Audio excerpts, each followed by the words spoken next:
Tottenham nil in absolutely huge win. After the Arsenal game, everything kind of felt a bit down. Everyone was saying Europe was done. Everyone was slagging off Dendoncker. And obviously we went out the cup as well, which kind of affected that. But we deserved to win this game, and it kind of feels like we're back on track. I think everyone, maybe including myself a little bit, we probably overreacted to that Arsenal game. Arsenal are a good side; they're on good form, bar that Burnley game. I suppose the cups as well, but we deserve to win this game. And Tottenham had an extra rest to us. They've got a better squad than us. They've got a bigger squad than us. They've got a better manager, and they're at home. Yet we comfortably won the game.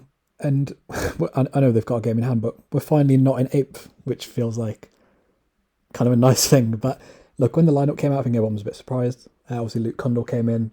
Everyone was annoyed at Dendoncker starting. I couldn't understand why. I think Ray and Nuri coming in was massive. Probably because we played a three-man midfield. He didn't feel like he needed Marcel's defensive work, right? But Luke Cundle, I'm happy Luke Cundle did well because, through the whole transfer window, I was arguing with people on Twitter and stuff saying we don't really need a midfielder that much. It's not that deep. Bruno Lage clearly rates Luke Cundle. And people were rightly saying, well, if he rates Luke Cundle, why is he not playing him? And I didn't really have an answer back, to be honest. Don't wrong, I would have liked a midfielder, by the way, but you kind of have to just trust that Bruno knows what he's doing. And he clearly rates Luke Cundle. We brought him in to do stuff with the academy, right? It's what he did at Benfica. And I thought Luke Cundle was brilliant today. He didn't give the ball away, at least not what I can remember anyway. He played a brilliant ball through to Raul Jimenez in that second half, playing on the left side of that free.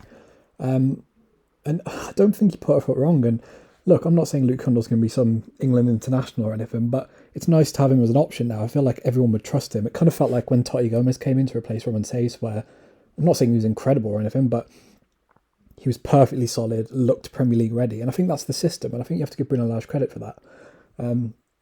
Is 19-year-old Luke Cundle good enough to be a Premier League regular? Probably not. Is Totti Gomez good enough to be a Premier League centre-back? No, but the system works. It's functional. And you looked at Tottenham today. Of course, they've got better players than us. Everyone will admit that. But we won the game convincingly. We nearly had 2xG, which is the first time I've seen that in God knows how long. But the system that Bruno's built fits the system. Max Kilman was incredible again.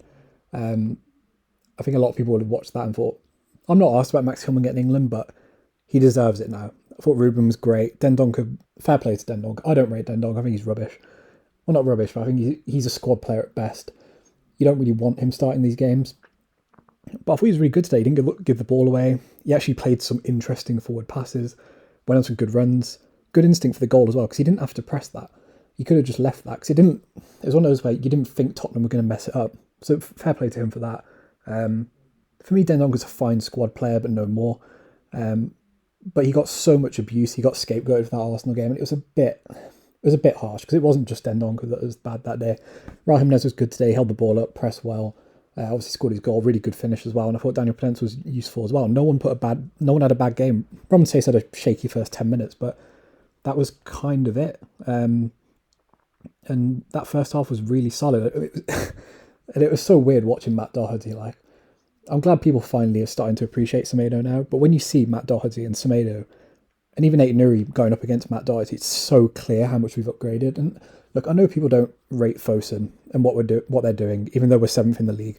But when you look at that Matt Doherty decision and replacing him with Semedo and bringing in Nate Nuri, when you look at Cundle and Kilman coming through and how good Bruno's doing, who they appointed, it feels like we're going in the right direction. And now that Leicester game, I think everyone's confident we'll beat Leicester and then we'll go on a nice little run. And look, I still don't think we're going to get Champions League. I think that's in the hands of the teams above us. But 7th place is what the aim, really. Of course, aim for top 4, and if you drop off, fine. But if we get Conference League, that's still a ridiculously good season. And that performance was massive. Because if we'd have lost this game and lost 2-0 or something, heads would have dropped.